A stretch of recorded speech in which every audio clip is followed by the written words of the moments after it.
जय हिंद everyone. Welcome to study with K. मेरा नाम आदित्य है और आज की क्लास के अंदर मैं आप लोगों को नॉर्मल साइकिल ऑफ इरोजन के बारे में पढ़ाने वाला हूं। तो क्या हाल चाल, कैसे हैं आप सभी लोग? आई होप आप सभी लोग एकदम बढ़िया होंगे। आप लोगों की पढ़ाई लिखाई एकदम बढ़िया चल रही होगी। अगर आप इस लेक्चर को पहली बार देख रहे हैं then let me tell you that हमारी एक सीरीज चल रही है जिसके अंदर मैं आप लोगों को फिजिकल ज्योग्राफी की बुक जो सविंद्र सिंह सर द्वारा लिखा गया है उसको चैप्टर बाय चैप्टर पढ़ाने का प्रयास कर रहा हूँ। अभी तक हम लोग वेदरिंग एंड मास मूवमेंट तक पढ़ चुके हैं और प्रेजेंट में हमारा cycle of erosion, rejuvenation and polycyclic reliefs का चैप्टर चल रहा है जो कि चैप्टर 16 है। इसके अंदर अभी तक हम लोग डेविस द्वारा और पेंक द्वारा जो साइकिल ऑफ इरोजन का मॉडल दिया गया था वो हम ऑलरेडी कवर कर चुके हैं और आज की क्लास के अंदर जैसा मैंने आपको बताया हम लोग नॉर्मल साइकिल ऑफ इरोजन पढ़ने वाले हैं। तो तैयार हो जाइए, अपने नोटबुक पेन वगैरह जो भी अपने साथ रखना है रख लीजिए। नहीं भी रखते हैं तो कोई दिक्कत नहीं है क्योंकि इस लेक्चर का जो पीडीएफ होगा वो मैं आपको अपने टेलीग्राम चैनल पे अपलोड कर दूंगा। तो इसी के साथ शुरू करते हैं अपने क्लास को बिना किसी और देरी के।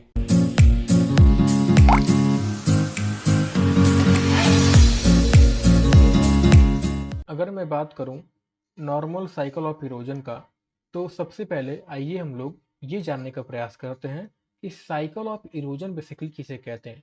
तो देखिए, जैसा कि आप सभी लोग जानते हैं हमारे अर्थ सरफेस के ऊपर डिफरेंट टाइप के लैंडफॉर्म पाए जाते हैं। जैसे आपके माउंटेन हो गए, वैलीज हो गई, प्लेटियोज हो गए, प्लेन्स हो गए। तो ये जितने भी हमारे लैंडफॉर्म होते हैं जब इनके ऊपर या कह सकते हैं इनका वियर अवे होने का, वियर अवे मतलब इनके ब्रेकडाउन होने का, इनका रिमूवल होने का, ठीक है, इनका बेसिकली ट्रांसपोर्ट होने का, इनके रॉक और सॉयल का, और इनका वो जो ओवरऑल स्ट्रक्चर है उसका बेसिकली रीसेप होने का जो प्रोसेस हो, और ये जो ओवरऑल प्रोसेस है इनके वियर अवे होने का, इनके रीसेप होने का, ये कॉन्टिन्यूस चले। कॉन्टिन्यूस मतलब बेसिकली एक साइकिल में चले, ठीक है। साइकिल मतलब क्या, अपने आप को ये प्रोसेस रिपीट करे।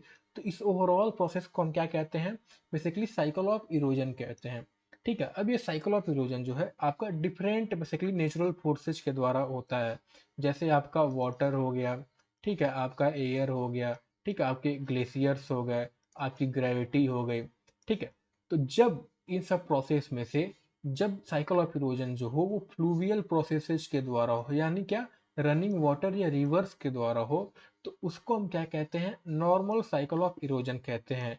और उन्हें इस वजह से कहते हैं क्योंकि जो हमारी फ्लूवियल प्रोसेसेज होती हैं वो क्या होती है, they are the most widespread, यानी ये हमारे ग्लोब के, अर्थ के मोस्ट पार्ट को कवर करते हैं। एंड ये सारे जियोमॉर्फिक एजेंट में से मोस्ट सिग्निफिकेंट होते हैं, ठीक है। इवन वाटर जो होता है आपका, it plays important role in glacial and arid region. और सिर्फ यही रीजन नहीं, आपका टेम्परेट रीजन, ट्रॉपिकल रीजन, ठीक है, और भी सब रीजन में क्या करता है, एक इंपॉर्टेंट रोल प्ले करता है, ठीक है। तो इस वजह से जो साइकिल ऑफ इरोजन आपका फ्लूवियल प्रोसेस के द्वारा चलता है उसे नॉर्मल साइकिल ऑफ इरोजन कहते हैं, ठीक है। इसके बाद हम आगे बढ़े तो देखिए, जो नॉर्मल साइकिल ऑफ इरोजन है आपका, ये बेसिकली बिगिन होता है या कह सकते हैं स्टार्ट होता है किसी भी लैंड मास, क्या, एनी लैंड मास के अपलिफ्टमेंट से, यानी किसी भी लैंड मास के राइज होने से हमारा normal cycle of erosion start होता है। एंड जैसे जैसे हमारा लैंड राइज होता है, कह सकते हैं जब हमारा लैंड राइज होता है तो क्या होता है, वहाँ पे रिवर्स हमारी ओरिजिनेट होना शुरू कर देती हैं, और साथ ही में जो उनके द्वारा इरोजनल वर्क किया जाता है वो भी स्टार्ट हो जाता है, ठीक है। शुरुआत में क्या होता है कि जो रेट ऑफ अपलिफ्ट होता है, यानी जो इसके उठने का रेट होता है, वो क्या करता है, वो बहुत ही ज़्यादा होता है in comparison to what, rate of erosion, यानी जो इरोजनल वर्क किया जाता है रिवर के द्वारा उससे बहुत ही ज़्यादा जो उठने का उसका रफ्तार होता है वो ज़्यादा होता है, ठीक है। इसकी वजह से होता क्या है कि जो एब्सोल्यूट रिलीफ होती हैं और जो रिलेटिव रिलीफ होती हैं उनके अंदर इंक्रीज देखा जाता है। अब यहाँ पे हमारे मन में सवाल आ रहा होगा कि सर एब्सोल्यूट रिलीफ और रिलेटिव रिलीफ का मतलब क्या होता है। तो देखिए, एब्सोल्यूट रिलीफ जो होता है वो बेसिकली किसी भी प्लेस का, किसी भी पार्टिकुलर एरिया का जो उसका मैक्सिमम हाइट होता है, जो उसका एग्जैक्ट हाइट होता है बेसिकली सी लेवल से, वो आपका एब्सोल्यूट रिलीफ कहलाता है। और वहीं पे जो हमारा रिलेटिव रिलीफ होता है वो बेसिकली किसी भी स्पेसिफिक एरिया के जो हाइट डिफरेंस होता है उनके बीच में, मतलब कि बेसिकली इसको सी लेवल से नहीं नापा जाता है, बल्कि इसको किसी भी पर्टिकुलर एरिया के जो उसका हाईएस्ट और लोवेस्ट पॉइंट के बीच का जो डिफरेंस होता है वो हमारा क्या कहलाता है, रिलेटिव रिलीफ कहलाता है। इसको इस तरह समझने का प्रयास करते हैं हम लोग कि देखिए, मान लीजिए ये हमारा एक स्पेसिफिक लैंड था, ठीक है, और ये बेसिकली कहाँ था, ये सी लेवल पे हमारा था। अब क्या हुआ, ये हमारा लैंड राइज होना शुरू हुआ, राइज होते होते बेसिकली क्या हुआ, ये हमारा कुछ इस तरह से बना, ठीक है, इस तरह से बना। उसके बाद क्या हुआ, यहाँ पे इरोजन वर्क स्टार्ट हुआ, रिवर रिवर ओरिजिनेट हुई, इरोजन इरोजन वर्क स्टार्ट हुआ, तो उससे क्या हुआ, यहाँ बेसिकली कुछ आपकी क्या हुई, वैलीज क्रिएट हो गए, ठीक, ये आपका कुछ इस तरह से बन गया। तो जो आपका एब्सोल्यूट रिलीफ होगा वो आपका इसी सी लेवल से लेके इसका जो मैक्सिमम पॉइंट मान लीजिए ये हुआ इस पूरा एरिया का, वो आपका एब्सोल्यूट रिलीफ कहलाएगा। लेकिन जब हम बात करेंगे रिलेटिव रिलीफ का, तो इसके पर्टिकुलर एरिया का जो मैक्सिमम और लोवेस्ट पॉइंट जो होगा वो बेसिकली मान लीजिए, इसका हमने कहा क्या रिलेटिव रिलीफ बताइए, तो वो उसका यहाँ से लेके यहाँ तक यानी सिर्फ इतना आपका रिलेटिव रिलीफ होगा, ठीक है। तो आई थिंक इससे आपको यहाँ मतलब समझ में आया होगा कि एब्सोल्यूट रिलीफ और रिलेटिव रिलीफ क्या होता है, ठीक है। इसके बाद हम आगे बढ़े तो देखिए, इसके बाद क्या होता है कि जो आपका लैंड का उठना यानी उनका जो राइज होने का प्रोसेस होता है वो क्या होता है, स्टॉप हो जाता है। तो जब ये स्टॉप होता है उस वजह से क्या होता है, जो इरोजन आपका पहले से चल रहा होता है वो और ज़्यादा एक्टिव हो जाता है, ठीक है। और जब ये स्टॉप होता है लैंड, उस समय क्या, उसके बाद क्या होता है कि वो जो पूरा आपका पर्टिकुलर एरिया होता है वहाँ पे क्या होता है, the land area remains stable, मतलब there is crystal stability for long period of time. During क्या होता है, ना ही कोई अपलिफ्टमेंट होता है और ना ही कोई सब्सिडेंस होता है उस पर्टिकुलर एरिया में। और उसी के बाद क्या होता है, उसी टाइम क्या होता है, there is progressive development of river valleys, यानी जो रिवर आपके शुरुआत में ओरिजिनेट होती हैं, इरोजन कर रही होती हैं, जब आपकी क्रिस्टल स्टेबिलिटी वहाँ पे हो जाती है तो क्या होता है, वो रिवर अपना क्या करती है, वैलीज बनाना क्रिएट करती है, डिफरेंट वैली सिक्वेंशियल ऑर्डर में। और जो आपका पूरा होल लैंड एरिया होता है वो पूरा progressively passes through basically 3 stage से पास होता है, youth stage, mature stage and old stage, ठीक है। और जो आपका पूरा वो पर्टिकुलर लैंड यानी कुछ मान लीजिए ऐसा रहता है तो अपलिफ्ट होने के बाद कुछ इस तरह से कन्वर्ट हो जाता है। तो जब इरोजन के बाद क्या होता है, यहाँ डिफरेंट वैलीज क्रिएट होती हैं, ठीक है। फिर क्या होता है, उसके बाद जैसे जैसे आपका समय बीतता है तो क्या होता है, ये पूरा जो आपका लैंड होता है it ultimately transform into low featureless plain of undulating surface, यानी कुछ फिर इसी तरह से एकदम उस तरह का फिर जैसा रहता है वो उसी शेप में आ जाता है, ठीक है। तो आई थिंक यहाँ से आप देख रहे हैं क्या एक साइकिल बन रहा है कि लैंड आपका पहले ऐसे था, फिर आपका इस तरह हुआ, फिर आपका कुछ उसी तरह के शेप में आ जाता है। बस क्या होता है, थोड़ा सा अनड्यूलेट हो जाता है, ठीक है, उसमें मतलब कुछ आपके और भी सरफेस उसके ऊपर यानी करेक्ट हो जाते हैं, ठीक है, जिसे बेसिकली ओवरऑल जो कहा जाता है वो प्लेन प्लेन में कन्वर्ट हो जाता है, which is characterised by what, undulating surface with residual convexo concave low hill, जिन्हें हम मोनेनॉक्स, यूनाकाज एंड मोसेरोज के नाम से जानते हैं, ठीक है। यानी कि जो ओवरऑल आपका एरिया होता है, लैंड एरिया जो होता है वो 3 सक्सेसिव स्टेज से पास होता है of its development, and right from the upliftment of landmass to its transformation into plane of exceedingly low relief, ठीक है। डब्ल्यू एम डेविस जिसके बारे में हम लोगों ने अपने प्रीवियस लेक्चर में पढ़ा था, उन्होंने भी इसको 3 सक्सेसिव स्टेज में ही बताया था, यूथ, मैच्योर, ठीक है, और आपका बेसिकली ओल्ड स्टेज, ठीक है। उसके बाद ये आपके तीनों स्टेज हैं, इनको और फर्दर सब डिवाइड किया गया, जिसमें अर्ली, मिडल, लेट, यानी कि यूथ 3 पार्ट में आपका हो गया, early youth, middle youth, late youth, फिर आपका बेसिकली मैच्योर 3 में हो गया, ओल्ड 3 में हो गया, ठीक है।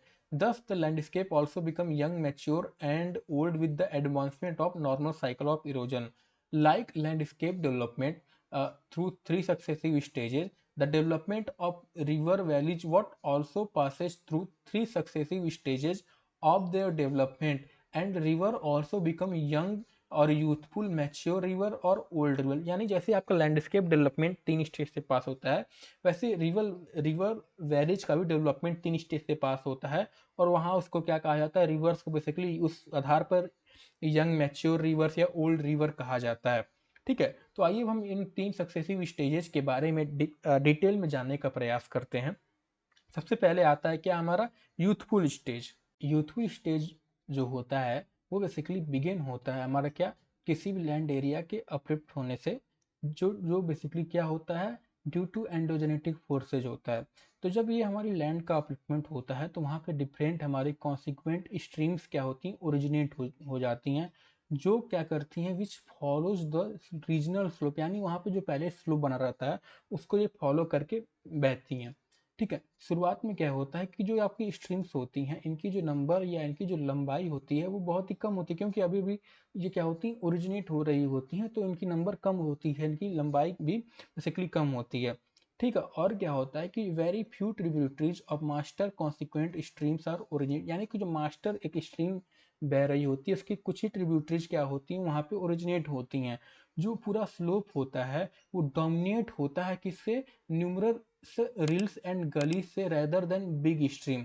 फिर क्या होती हैं कि ये जो आपकी रिल्स एंड गलीज होती हैं ये अपनी लॉन्गिट्यूडनल प्रोफाइल, यानी क्या इनकी लंबाई और साथ में क्या होती हैं ये अपनी बेसिकली अपने आप को और गहरा करती जाती है। यानी ये बेसिकली यहाँ पे दो तरह की इरोजन होती है जिनके बारे में हम ऑलरेडी अपने पहले लेक्चर में इस चैप्टर के कवर कर चुके थे। मैं आपको एक बार और बता देता हूँ कि मान लीजिए ये हमारा लैंड था, धीरे धीरे राइज हुआ तो रिवर से यहाँ ओरिजिनेट हुआ, तो जब रिवर ओरिजिनेट हुई तो यहाँ पे क्या था, ये जो मान लीजिए इसका एरिया की बात करें तो यहाँ पे जो स्लोप इसका था ना, स्लोप बेसिकली क्या था, बहुत ही ज़्यादा आपका स्टीप था। तो स्लोप स्टीप था तो क्या होगा, यहाँ पे पानी जो होगा वो बहुत तेजी से बहेगा। तेजी से बहेगा तो क्या करती, एक तो ये अपनी क्या करती, हेडवर्ड इरोजन, यानी बेसिकली अपनी लंबाई बढ़ाने का, जो सीधे होती इरोजन वो आपका हेडवर्ड इरोजन कहलाती है। और जब पानी की बहाव तेज होगा तो वो क्या करती हैं, डिफरेंट मटेरियल्स, बड़े बड़े पत्थर, ठीक है, अपने साथ कैरी करेंगे तो क्या करेंगे, वो पत्थर जब नीचे टकराएंगे इस जमीन से तो क्या करते हैं, नीचे भी आपको गहरा करते जाती है। यानी बेसिकली यहाँ पे आपकी शुरुआत में यूथफुल स्टेज में दो तरह की इरोजन होती है, एक तो हेडवर्ड इरोजन होती है और दूसरा क्या होता है आपका वर्टिकल इरोजन होता है। यानी कि the rivers are continuously engage in rapid rate top down cutting of their valleys, because जो ट्रांसपोर्टिंग कैपेसिटी होती है रिवर्स की वो क्या होती है, मैक्सिमम होती है, जैसे मैंने आपको बताया, due to high velocity of flow rate and kinetic energy because of very steep channel gradient, जो मैंने आपको अभी बताया। ठीक है, और उसके बाद क्या होता है कि जो हाई ट्रांसपोर्टिंग कैपेसिटी होती है वो रिवर्स को बड़े बड़े बोल्डर्स कैरी कर लेती हैं आसानी से और फेयरली गुड साइज। ठीक है, उसकी वजह से क्या होता है कि वो आप बेसिकली वहाँ पे पॉट होल ड्रिलिंग चालू कर देती हैं रिवर बेड्स से। ठीक है, it may be mention that pothole drilling is the most active and powerful process of vertical erosion in the juvenile stage of normal cycle of erosion. ठीक है, तो इससे वजह से होता क्या है कि वर्टिकल इरोजन हेडवर्ड इरोजन से कि जो वैली हमारी होती हैं वो बहुत ही नैरो और क्या होती हैं, डीप बन जाती हैं with almost vertical side wall due to continuous active downcutting of valleys floor at exceedingly fast rate. ठीक, उसके बाद क्या होता है कि जो आपकी वैली की साइड्स, यानी कि ये वाला जो पर्टिकुलर वैली, मान लीजिए वैली क्रिएट हो गए तो वैली की जो साइड्स होती है ना वो आपकी कॉन्वेक्स इन प्लान होती हैं। ठीक है, thus the resultant juvenile valleys are क्या होती हैं, बेसिकली वी, शुरुआत में क्या होती हैं, वी शेप्ड वैलीज फॉर्म होती हैं एंड और कॉल्ड जॉर्जेज या कैनियंस इनको कहा जाता है। जो वैली फ्लोर्स होती हैं are studded with numerous potholes which are the result of pothole drilling। ठीक, जो आपके इंटरस्ट्रीम एरियाज होते हैं, वाटर डिवाइड्स होते हैं, यानी वाटर डिवाइड मतलब क्या, land area between the valleys of two major stream. मान लीजिए ये हमारा एक माउंटेन था, ठीक है, अब ये क्या हुआ, ये आपका एक बीच वाला भाग जो है मान लीजिए उठा हुआ, तो ये पार्टिकुलर एरिया क्या होगा, ये आपका एक एरिया, यहाँ से पानी भरी, यहाँ से एक पानी भरी, तो इसके बीच वाला जो एरिया होगा, यानी कि land areas between the valleys of two major streams are extensive and wide and these are what less affected by denudational process, because जो वैली वाइडनिंग होती है by lateral erosion is less effective in the early and middle youth stage. Lateral erosion मतलब basically ये आपका इस तरह से, ठीक है, इस तरफ आपका इरोजन करने का प्रयास करती हैं। अब आपके मन में सवाल आ रहा है सर लेटरल इरोजन इस यूथफुल स्टेज में क्यों नहीं होता है, तो इसको आप एक एग्जांपल के जरिए आप अब घर पे प्रैक्टिकल करके देख सकते हैं कि मान लीजिए आपने क्या किया, एक स्ट्रेट वॉल लिया या स्ट्रेट लकड़ी ली, उस पर आपने एक बूंद पानी गिराया, तब देखेंगे क्या पानी जो होगी वो बहुत तेज़ी से इस एकदम पतले लाइन में सीधे इस दीवार से नीचे आ जाएगी। लेकिन जब आपने क्या किया, इसको थोड़ा-सा ऐसे कर दिया या बेसिकली इसको ऐसे कर दिया, तो आप देखेंगे वो जो पतली लाइन से पानी तेज़ी से बह रही थी, अब क्या होगी पानी थोड़ा-थोड़ा आपका फैलते हुए बहेगी। ठीक है? क्या होगा थोड़ी-सी फैलेगी। तो वही होता है जब आपकी यूथफुल स्टेज में क्या होती है, आपकी जो स्लोप होती है वो बहुत स्टीप होती है, तो पानी एक पतले रास्ते से जाती है जिसकी वजह से बहुत ही नैरो होती है। और वर्टिकल इरोजन मैंने बताया कैसे होती है कि ट्रांसपोर्ट करती है वो बड़े-बड़े बोल्डर जो आपका नीचे उसको गहरा करते जाते हैं। फिर जैसे-जैसे आपका वो स्लोप घटता जाता है तो वहाँ पे वर्टिकल इरोजन आपका घटता जाता है। क्यों? क्योंकि उसकी स्टेप स्लोप स्लोप घटती है तो उसकी जो रफ्तार होती है नदी की वो घटती है तो क्या होता है, वो बेसिकली आपका फैलने का प्रयास करती है। जैसे आप मैंने बताया कि क्या होता है कि पानी जब स्लोप घटेगी तो पानी फैलने का प्रयास करती है, तो उस वजह से क्या होता है वहाँ पे लिटरल इरोजन शुरू हो जाता है जो कि आपका अब मैच्योर स्टेज में होता है। ठीक है? द वैलीज जो होती हैं थॉलवेक्स यानी longitudinal profile of rivers are characterised by numerous rapids and waterfalls which always what recede upstream. Most of the waterfalls and nick point disappear by late youth, यानी कि वाटरफॉल जो निक point होते हैं वो लेट यूथ तक पहुंचते पहुंचते disappear हो जाते हैं। इन सब के बारे में जब हम लैंडफॉर्म के बारे में पढ़ेंगे आपका जो रिवर्स के द्वारा बनता है तो वहाँ पे मैं आपको बढ़िया से समझाऊंगा। ठीक है? जो रिवर्स होती हैं they are underloaded not having the required amount of sediment load according to their transporting capacity and thus जो आपकी अवेलेबल एनर्जी होती है is more than work to be done. ठीक, यानी जब रिवर अंडर लोड शुरुआत में क्या होती है यूथफुल स्टेज में रिवर्स जो होती है सेडिमेंट्स की मात्रा जो होती है वो बहुत ही कम होती है, यानी यूथफुल स्टेज में the rivers are what well integrated by end of youth when maximum relative reliefs are form.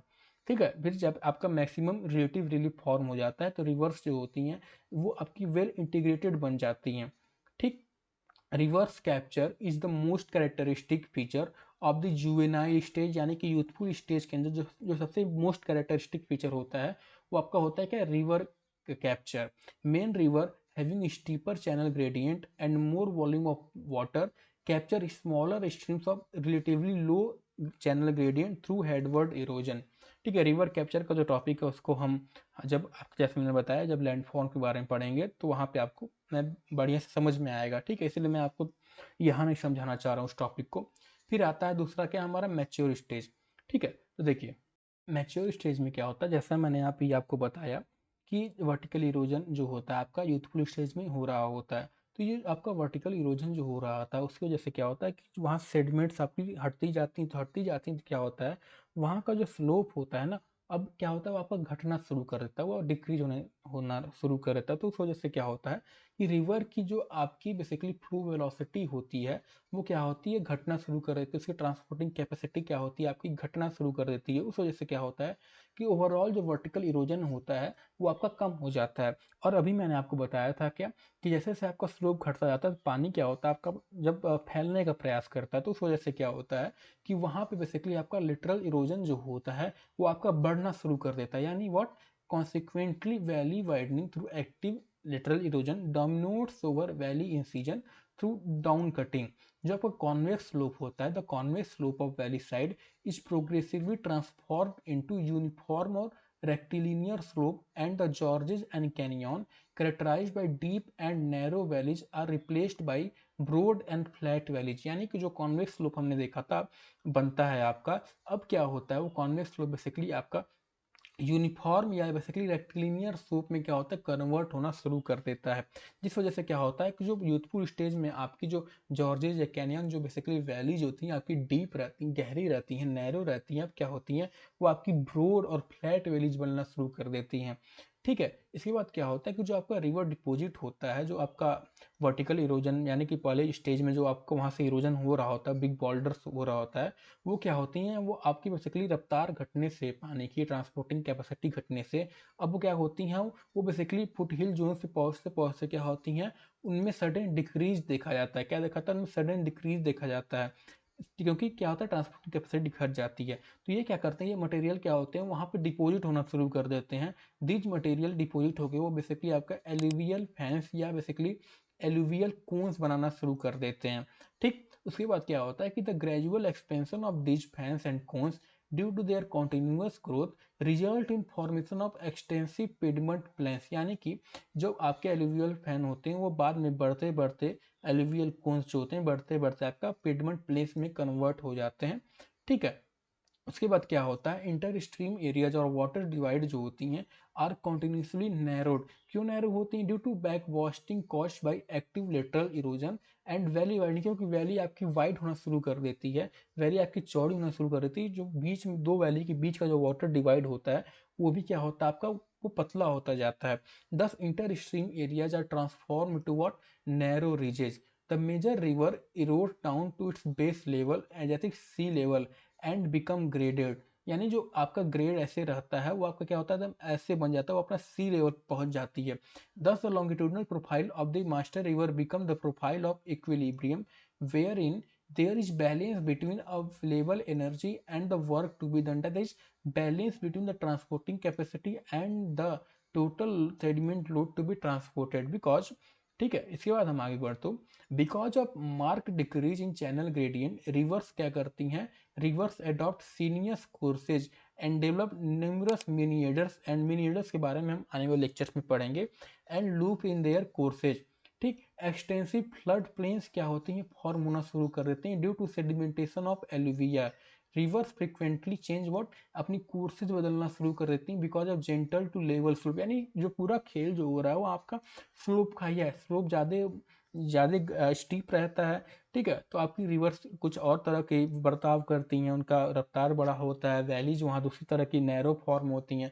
जैसे स्लोप आपको घटता है क्या, वहाँ की जो स्ट्रक्चर होती है वो भी आपकी क्या होती है, बदलती जाती है। ठीक है, न्यूमरस वहाँ पे आपकी ऑक्सबो लेक्स फॉर्म हो जाती हैं। ठीक है, इनके बारे में हम आने वाले लेक्चर्स में पढ़ेंगे, घबराइए मत कि सर क्या क्या बताते जा रहे हैं, इसलिए मैं आपको यहाँ नहीं समझा देता ना, क्योंकि ठीक है।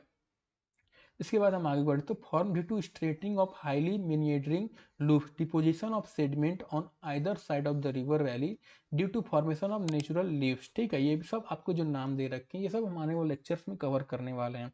इसके बाद हम बात करते हैं तीसरा, ओल्ड स्टेज की। तो जो ओल्ड स्टेज जो होता है, it is characterised by further decrease in channel gradient, almost total absent of what, valley deepening, decrease in number of tributary stream and flattening of valleys.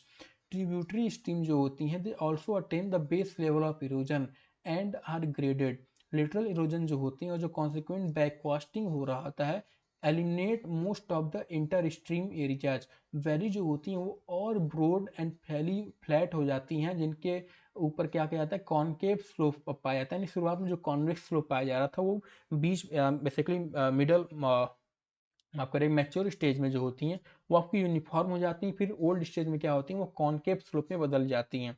ठीक, down cutting of the valleys is what totally absent. Weathering processes जो होती हैं are most active, weathering process जो होती है इसमें और active हो जाती हैं।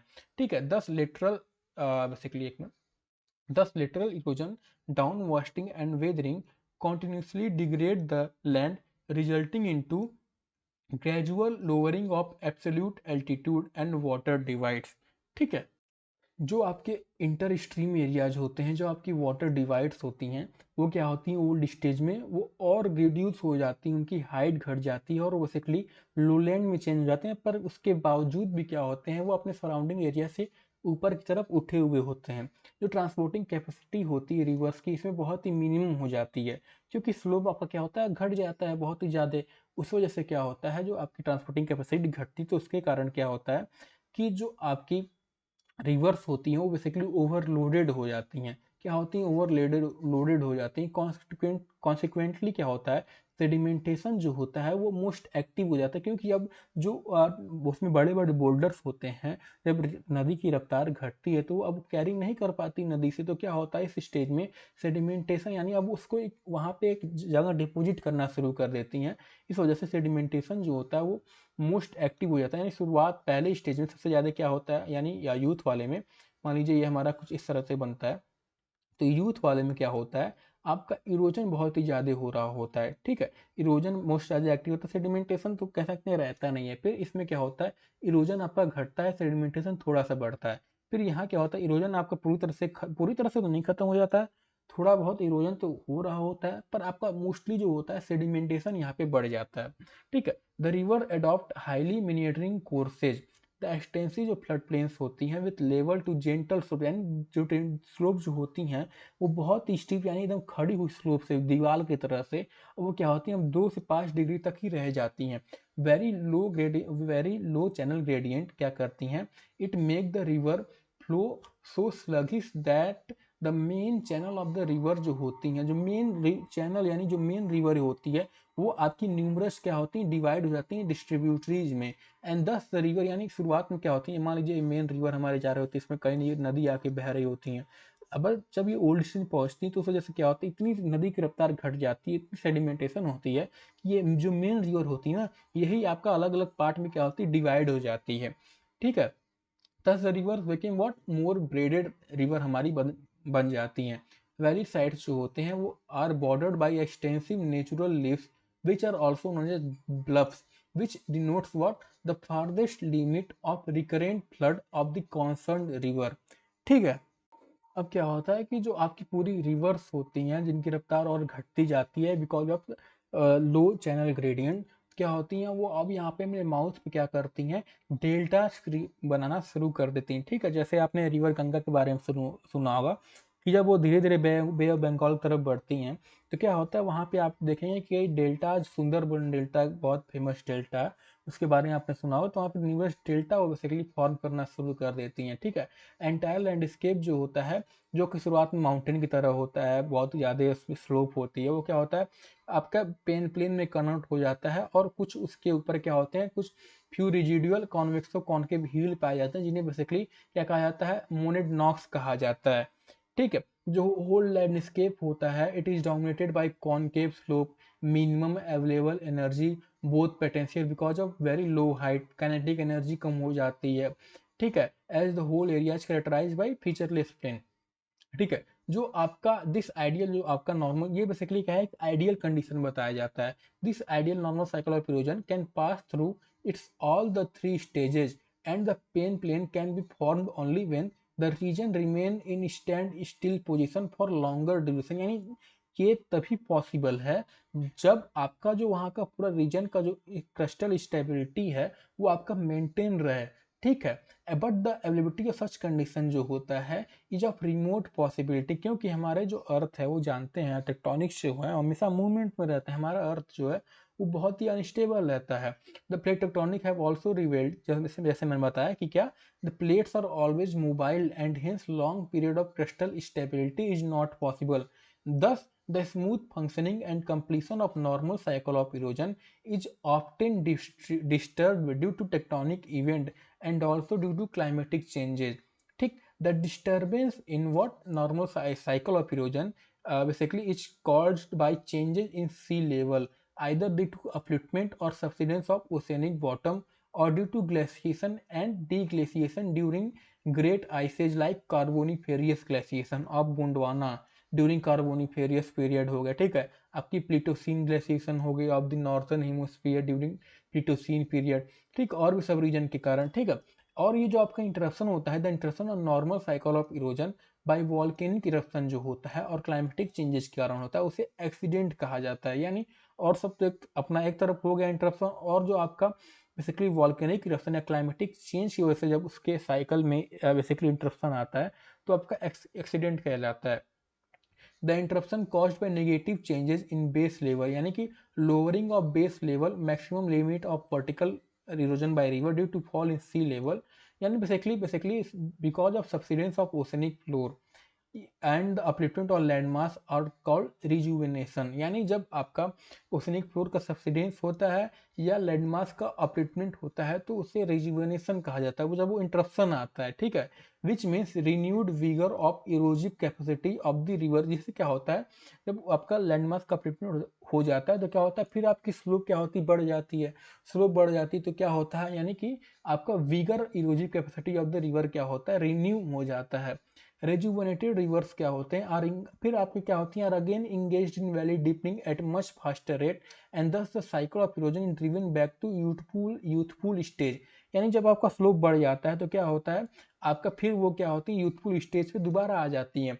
Several interesting landform like valley in valley topography और multi storied valleys paired terraces inside meanders, nick point waterfall, uplifted plains, deeply entrenched gorges, canyons within broad flat valleys, ये सब आपकी फॉर्म हो जाते हैं due to rejuvenation the landform resulting from several cycle of erosion, whether complete और incomplete are called polycyclic landform, यानी कि ऐसे लैंडफॉर्म जो कि रिजल्ट होते हैं सेवरल साइकिल, यानी एक साइकिल ऑफ इरोजन मान ली चल रहा हो, बीच में इंटरप्ट हो गया, अब किसी भी कारण इंटरप्ट हो गया, ठीक है, फिर आपका क्या हुआ, ये यहाँ से फिर बिगिन हुआ, फिर यानी कि ये फिर वहाँ पे वापस आ गया, फिर बिगिन हुआ, फिर कहीं जाके इंटरप्ट हो गया, तो जो आपकी सेवरल साइकिल ऑफ इरोजन जहाँ पे चलती हैं, ठीक है, इधर ये कंप्लीट करती हैं या नहीं इनकम्प्लीट रहती हैं, तो उन्हें पॉलीसाइक्लिक लैंडफॉर्म कहा जाता है या मल्टीसाइक्लिक लैंडफॉर्म कहा जाता है। एग्जाम्पल के तौर पे जो आपका छोटा नागपुर रीजन है ना, इट रिप्रेजेंट मल्टीसाइक्लिक लैंडफॉर्म या पॉलीसाइक्लिक लैंडफॉर्म। ठीक है, तो आई थिंक आज के लिए बस इतना ही, मिलते हैं आपको अगली क्लास में। अगली क्लास में बेसिकली हम अपना ये अगला टॉपिक कवर करेंगे जो है हमारा इंटरप्शन, यानी अगले क्लास में हम पूरा चैप्टर आपका कंप्लीट कर देंगे। ठीक है, तब तक के लिए हमारे साथ ऐसे ही बने रहिए, अपनी पढ़ाई करते रहिए, अपना स्वास्थ्य का देखभाल रखिए, और अगर आपको ये लेक्चर पसंद आया हो तो please make sure to like share and subscribe this channel. ठीक है, मिलते हैं आपको अगली क्लास में। जय हिंद।